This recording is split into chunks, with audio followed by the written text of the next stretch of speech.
Assalamualaikum warahmatullahi wabarakatuh. Waalaikumsalam warahmatullahi wabarakatuh. Syukur marilah kita panjatkan kepada Allah Subhanahu wa taala karena atas rahmat dan hidayahnya alhamdulillah pada pagi hari ini kita bisa bersilaturahmi kembali dalam keadaan sehat walafiat. Salawat serta salam yang biasa kita curahkan kepada junjungan kita Nabi Muhammad kepada para keluarganya, kepada para sahabatnya, dan jangan lupa kepada kita selalu. Yang saya hormati Bapak Ketua Komite SDN 1 Kaloya, yang saya hormati Bapak Ibu Dewan Guru SDN 1 Kaloya, tidak lupa orang tua siswa walaupun hanya perwakilan ya. Baiklah Bapak dan Ibu, untuk hari ini kita akan diskusi penyusunan rencana kerja tahunan atau RKT SD Negeri 1 Kaloya. Setelah beberapa hari kebelakang kita diskusi mengenai data ya, sekarang lanjutan dari diskusi sebelumnya, yaitu penyusunan rencana kerja tahunan SD Negeri 1 Kaloya. Ini perencanaan program pendidikan sekolah. Jadi sekolah itu dalam setiap awal tahun itu harus membuat perencanaan program pendidikan di sekolah, di mana perencanaan tersebut itu terdiri dari yang pertama misi sekolah, kemudian misi sekolah, tujuan sekolah, kemudian rencana kerja sekolah.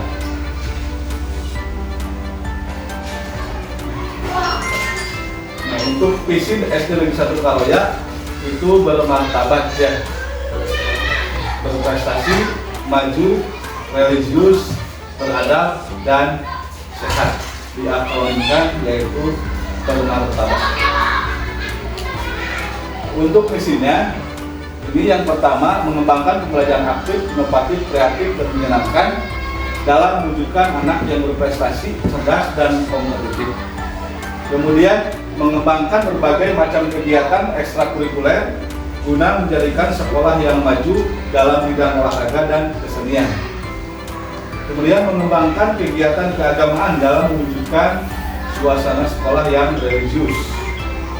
Kemudian mewujudkan siswa-siswi SD Negeri 1 Kaloya yang berakhlak dan beradab. Selanjutnya mewujudkan sekolah sehat dan berbasis lingkungan hidup. Ini untuk misi SD Negeri 1 Kaloya. Kemudian tujuannya, yaitu tujuan yang diharapkan oleh SD Negeri 1 Kaloya dalam implementasi kurikulum sebagai bentuk dan cara mewujudkan misi sekolah yang telah ditetapkan. Ya. Pelaksanaan rencana kerja sekolah, yaitu ada pedomannya, kemudian struktur dan organisasi sekolah, pelaksanaan kegiatan sekolah, kemudian bidang kesiswaan. Karena kita di SD ya, itu sebenarnya untuk bidang kesiswaan itu tidak ada ya, karena kita tidak ada yang namanya pembina kesiswaan atau pembina OSIS. Kemudian bidang kurikulum dan pembelajaran, bidang pendidikan tenaga pendidikan, bidang sarpras, bidang keuangan dan pembiayaan itu lebih ke bendahara ya. Kemudian budaya dan lingkungan sekolah, peran serta masyarakat dan kemitraan sekolah. Nah ini Bapak Ibu orang tua siswa, kenapa dilibatkan? Karena di sini di dalam pelaksanaan rencana kerja sekolah ada peran serta masyarakat dan kemitraan sekolah. Ya, jadi orang tua siswa itu bermitra dengan sekolah, ya, berkolaborasi lah. Ya. Lanjut Pak. Nah, kemudian rencana kerja tahunan memuat ketentuan yang jelas mengenai yang pertama kesiswaan, kurikulum, pendidik dan tenaga pendidikan, sarpras, keuangan, budaya dan lingkungan sekolah, peran serta mengarah kepada peningkatan dan pengembangan mutu. Ya, jadi ini rencana tahunan ini memuat 8 poin ini. Ya, nanti dibahas satu persatu, jadilah rencana kerja tahunan sekolah. Ya, Tapi diskusi kali ini kita tidak membahas ini dia, tidak membuat rencana secara menyeluruh. Kita hanya mencari akar masalahnya saja seperti diskusi-diskusi sebelumnya. Ya. Karena untuk ini dari awal sampai dengan akhir ini nanti dijadikan buku ya, dijadikan buku pedoman lah. Ya. Nah untuk membahas ini sepertinya itu tidak dilaksanakan untuk pada diskusi sekarang. Ya. Next. Nah, RKS, rencana kerja sekolah, terdiri dari yang pertama itu RKJM. Nah, kemudian, RKJM itu rencana kerja jangka menengah itu 4 tahun. Kemudian RKT, rencana kerja tahunan itu 1 tahun. Nah, untuk sistematika RKT yang pertama analisis lingkungan dan operasional sekolah. Jadi analisis lingkungan yang ada di sekolah ya. Kemudian analisis pendidikan sekolah saat ini itu sesuai dengan kurikulum ya. Kemudian analisis pendidikan sekolah 1 tahun ke depan ya. Ini sekolah ini dianalisis tahun ke depan itu bakal seperti apa ya. Kemudian identifikasi tantangan apa kira-kira yang dihadapi oleh SD Negeri 1 Karoya 1 tahun ke depan. Kemudian tujuan situasional, lanjut identifikasi fungsi atau komponen ya. Kemudian analisis SWOT ya. Kemudian alternatif langkah pemecahan masalah. Kemudian rencana program kegiatan, rencana monitoring dan evaluasi ya. Kemudian membuat jadwal kegiatan. Nah ini sistematika penyusunan RKT ya, rencana kerja tahunan sekolah.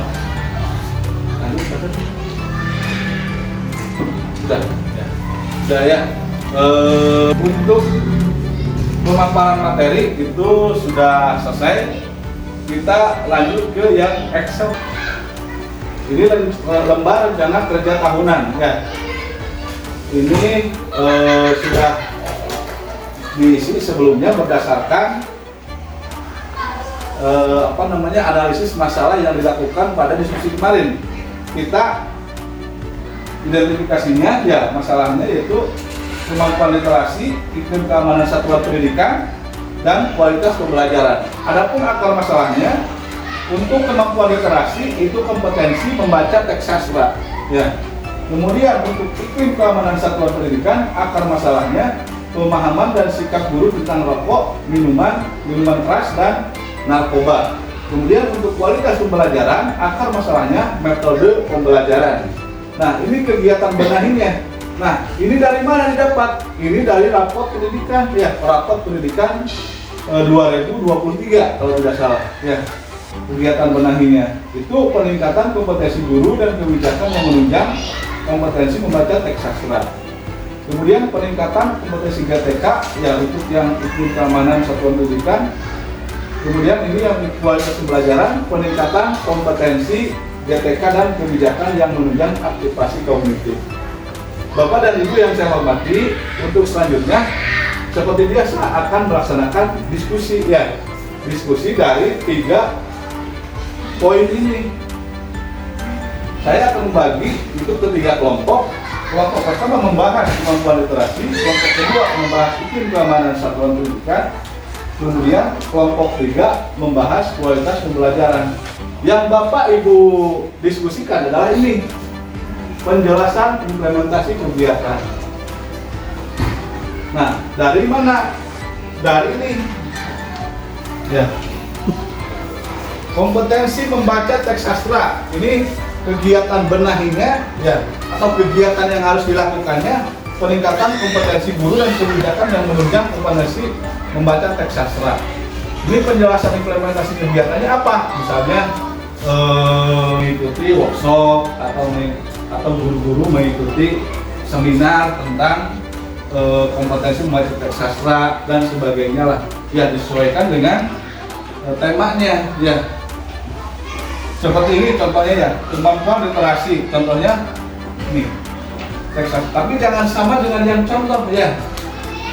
Nah untuk ini mungkin bisa sama ya terkait literasi di PMM, tapi yang lainnya itu diusahakan tidak sama ya. Untuk diskusi silahkan dibagi sesuai kelompoknya atau mau tetap seperti ini, tetap aja ya supaya tidak ini ya. Nah nanti hasil diskusinya itu silahkan untuk dipresentasikan di tempatnya masing-masing saja ya. Ini terakhir, ini untuk kegiatannya itu pasuk tuh tertarik dulu biar ini tabel ini garis nuri nur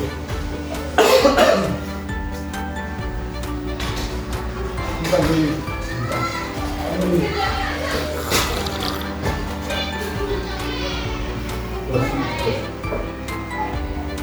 Nah, apakah kegiatan membutuhkan biaya? Bangga Bapak Ibu ya. Misalnya di sini mengikuti workshop, apakah workshop tersebut membutuhkan biaya? Kalau membutuhkan berarti tulis ya. Kalau tidak membutuhkan berarti tidak. Ya, paham Bapak Ibu? Ya, mangga silahkan berdiskusi. Ya. Yang ketiga pasien lihat. Yang ketiga, kelompok 3 itu membahas kualitas pembelajaran. Ya.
Kelompok 3 sudah?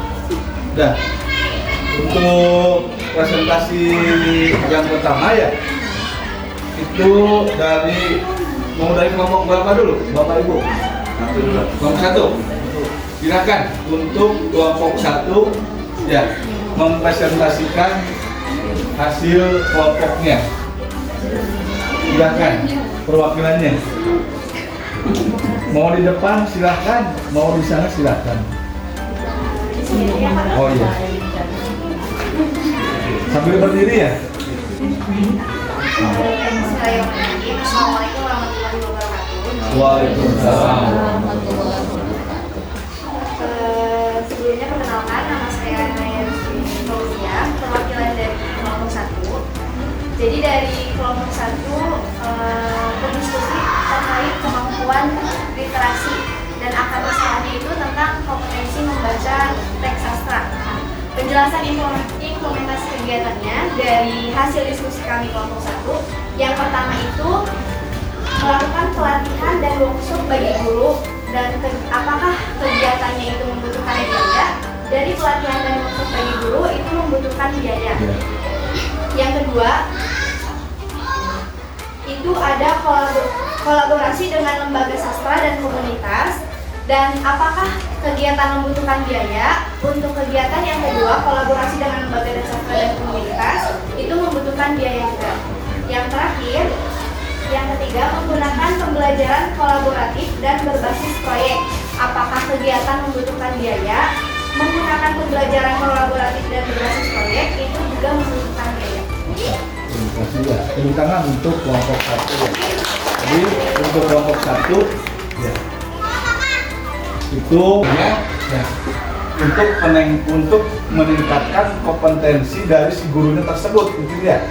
Nah, dan kegiatan tersebut itu membutuhkan biaya. Kemudian yang kedua, kolaborasi dengan komunitas sastra sama membutuhkan biaya juga, ya.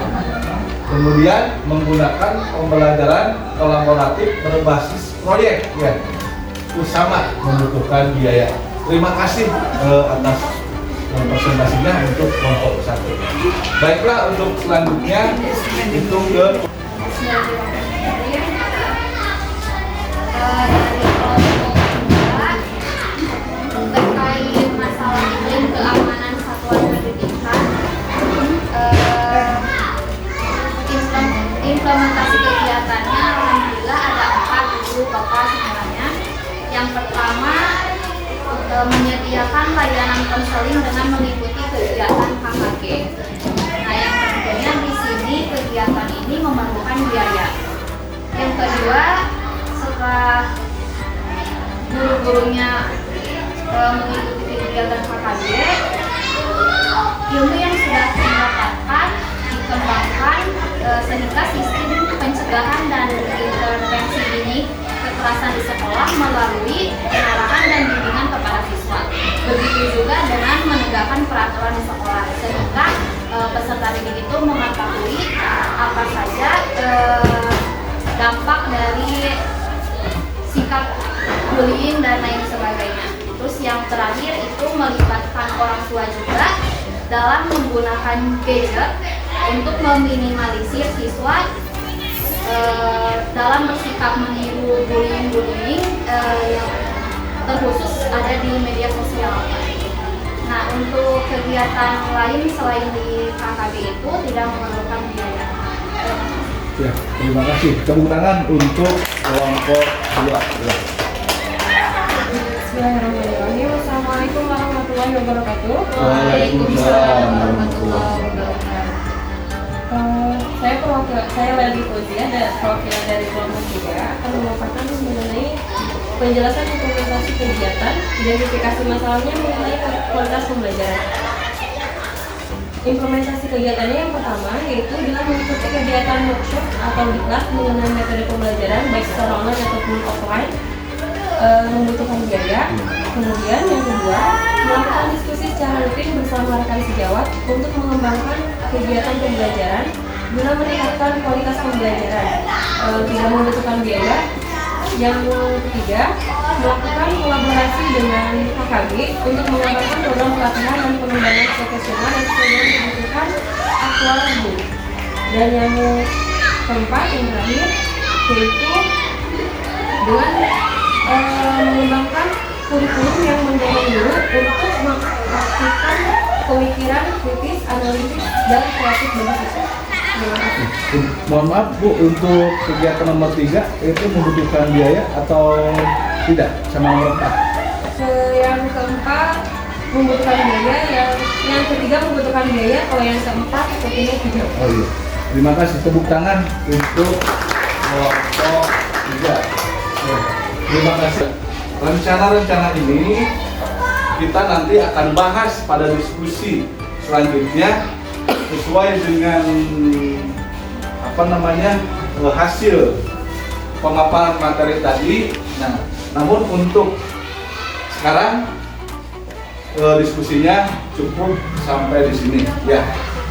Jika Bapak Ibu ada yang mau ditanyakan atau ada yang memberikan saran atau tambahan dari pengisian ini, mangga dipersilakan. Atau sudah cukup? Cukup ya? Ya. Kalau sudah cukup untuk diskusi hari ini, itu dicukupkan sekian. Kurang lebihnya mohon maaf. Ditutup. Billahi taufiq wal hidayah. Wassalamualaikum warahmatullahi wabarakatuh. Waalaikumsalam warahmatullahi wabarakatuh. Tepuk tangan untuk